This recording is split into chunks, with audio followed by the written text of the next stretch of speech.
If you can dream it, you can do it. Walt Disney said that. Yeah, but Walt Disney never went to dental school, did he? Walt Disney's income has not decreased by 20% in the last decade. Walt Disney isn't facing decreasing reimbursement from insurance companies and patients having to come out of pocket more for their cost of care. So Walt Disney didn't face the same stresses that you guys face as dental business owners. So I want you to think about your journey from when you first thought about going into dental practice to where you are today, and reflect on your journey as I share mine. It was the fall of 1980. The world was before me. My dream was about to really begin. I was going to be an Olympic volleyball player. I decided on Olympic volleyball player versus professional volleyball player because there really weren't pro volleyball players, so the Olympics would be good enough, right? So I showed up for tryouts and I tried really hard. And the next morning I show up for school and I go and I look at the list. My name's not on there. Surely this is a mistake. At the age of 12, I thought my world was over. I walked down the hall into my 7th grade science class taught by a teacher we all called Coach Karen. And she looked at me and she could see the tears in my eyes and she said, "What's going on?" I said, I was going to be an Olympic volleyball player. I didn't even make the team. What am I going to do with my life? She said, "Well, why don't you come out for track? Everybody makes the team. It'll be fun." I'm like, "Don't you run in track?" Yes. But I did. I really liked her, so I did. And the next year, I tried out for volleyball again. And this time, you know what I did? I tried harder. And the next day, I come and I look to see if my name is on the list. It wasn't on there again. So I repeated the same cycle. The next year, I tried out and I tried harder, even harder. My name still wasn't on that list. So I made what I call a destiny decision. I probably was not going to make the Olympic team. And I thought, I'll come up with a new dream. Coach Karen's pretty cool. I'll be a teacher and a coach. So I'm plugging along. I'm pretty happy, enjoying school, enjoying sports. And then the next year, volleyball tryouts come up. And I thought, oh, no. I'm not trying out this year, right? I figured this out. Coach Karen comes up to me and she says, "Are you going to try out for volleyball?" I'm like, "You're so funny. Love your sense of humor." No. She said, "No, really, I'm coaching.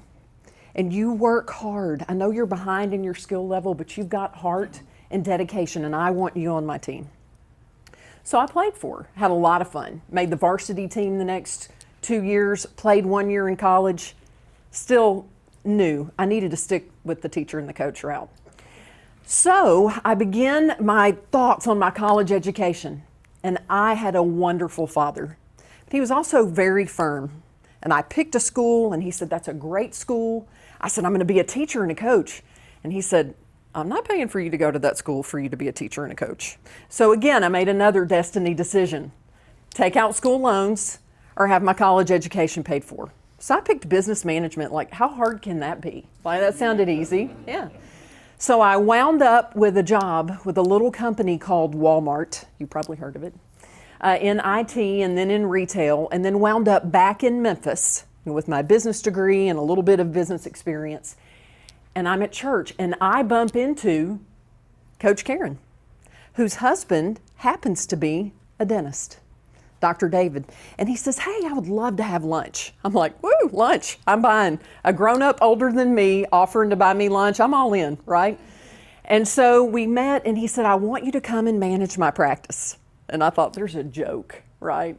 A hidden camera. Like, I don't know anything about running a dental practice, which most of you are probably thinking, neither did we when we got out of dental school, right? But I took the job because I thought, wow, no nights, no weekends, no stress. Woo! So I get to my job in the dental practice and I'm like, okay, here's the computer. Where's the book that tells us how to run this place? And he just kind of looks at me and I said, "Well, surely you have books." And we go and he opens this cabinet in his office and he pulls out this big red textbook. And all I can remember were some of the pictures in there reminded me of why I didn't go to dental school, right? I was a little squeamish. But there was no book on how to do this. So I began to learn, and really a light bulb came on for me when one day we sat down. I'm sure Microsoft Excel existed back then, but I really had never seen much of it. He had a big green ledger pad, and it showed every year that the business was growing, but his income really wasn't growing that much. And I thought, hey, I've got a business degree. I'm pretty good at math. I was like, this isn't right. You know, we're winning. The business seems to be winning, but all this work that you've put in, that you've worked so hard, this education, the amount of debt you have, the little kids that you have at home, we've got to do something different. So guess what? He and I made up some plans and we tried harder. But nothing really happened because we didn't have the right strategies. That's one of the reasons why I wrote the book on growing your dental business. And one of the inspirations I had, there's actually a formula in here for you to be able to grow your practice by 25%, doing things that will cost you very little. But that's not really the message of today. The magic happened for us because we sought outside sources and we got the team on board. It wasn't just he and I. And we also had better strategies. And so when clients will approach me and say, well, what's more important, knowing what to do or having the team to support me? I'm like, you know what? You can have the best strategies in the world, but you can't do this yourself. You have to have the team to support you. So if I can share with you 3 steps for you to get your team on board, and let's call this the FAB approach, all right? The first is the F, focus. You have to be able to share a clear picture with your team of what it is that you want to have happen. Now that doesn't mean that you look at them and you say, okay, now pay attention, right? They're thinking, what do you want me to pay attention to? This takes time, and it's not just the chair time that you have with the patients. So one of the best examples is, what does an ideal day look like in your practice? How much time do you need with those specific patients? Because what tends to happen is when you're not busy, you know what they do. You know what happens, you doctors. You're right up behind the administrative team member and you're looking and you're like, well, did you call such and such? Well, you know we have an opening later today at 2. Are we gonna be able to fill that? Because in your mind, you're thinking, I've got to be able to pay the bills, right? Give them a clear picture, set aside time and share with them what it is that you really want. So that's focus. The A in FAB is appreciation. Now I want you to think about this. When is the last time someone told you, you know, things are going pretty good, I'm making a good living at work, you know, the kids are doing good, but I'm telling you, I've been getting so much appreciation lately. I just really don't need any more. You know, I'm kind of good on that. You know, and as business owners, you know what I'm talking about, especially dentists. I mean, people come to us and most of the time they have that feeling almost like you have when you're about to get on a roller coaster. It's like, well, I'm not really sure I want to ride this. I don't know if I want to be here. So they come to us, they're already anxious. But with the appreciation factor, as dental business owners, we don't get much of that. But you've heard the saying that in order to receive something, you have to give something. And I'm not saying that the next time your assistant comes in, you're like, you smell pretty good today.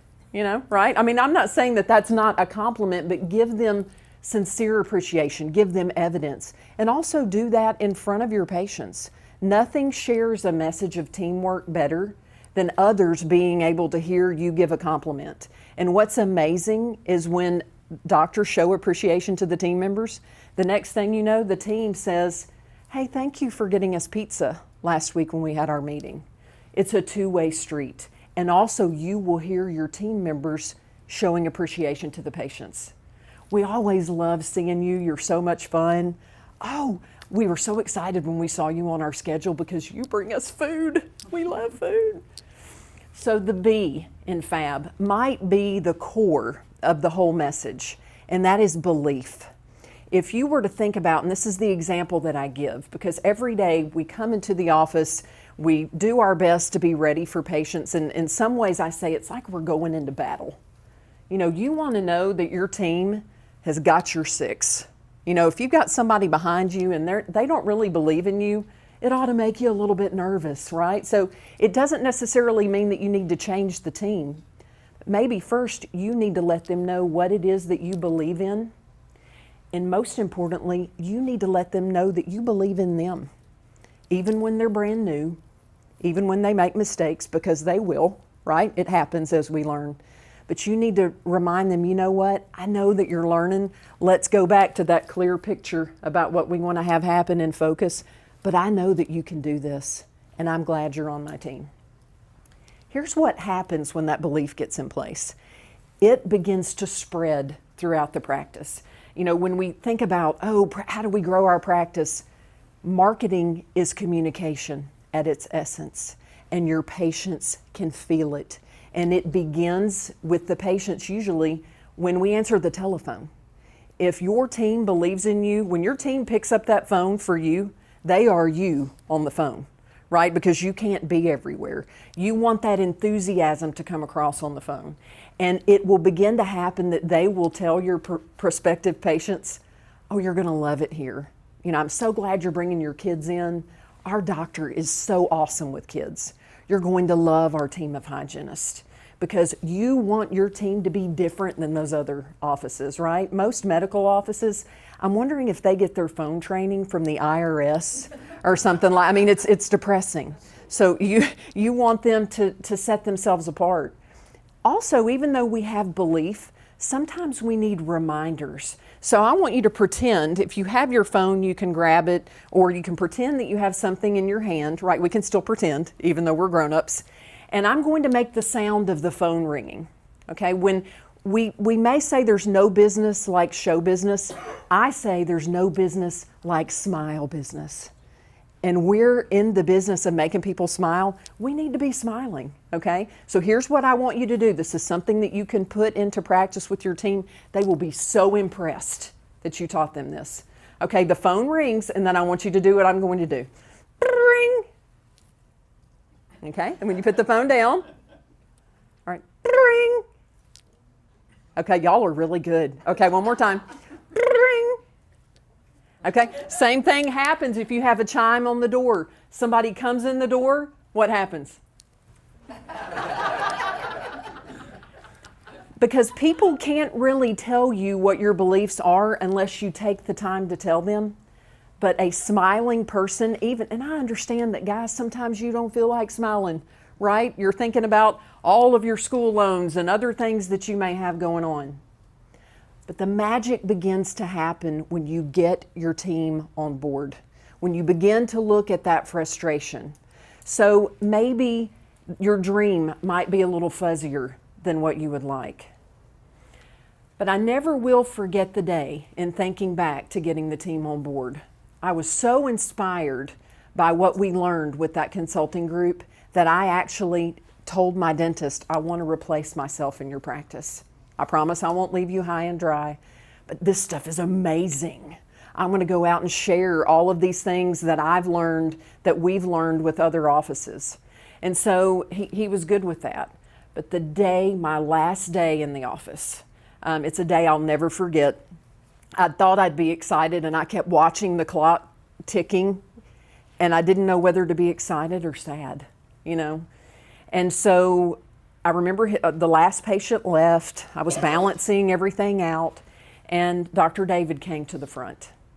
And he said, you know, I thought that maybe one day this day might come, and I want you to know that it's been awesome having you on my team. You've treated this business like it was yours. And I'm happy for you, even though it breaks my heart to see you go, because you were born to do this. You were born to coach. And in that moment, all of those decisions that I made that might have veered me away from my goal and my path, all of the pieces came together. So my message for you is, I know there are hard times and hardships. When you went to dental school, you thought, hey, I'll treat patients, we'll take great care of people, I'll make a great living. And then you might not have really thought about that you would have this team of people that you needed to manage and take care of. So you can have that dream. You can get back on that path. And my message for you would be, think about, how can I get my team on board? What message can I share? Maybe I need a mentor. Maybe I need to pick up the phone. Maybe this is a message that I need to share with my team. But it's possible. If you can dream it, you can do it, And I believe that the best is yet to come for all of you. Thank you.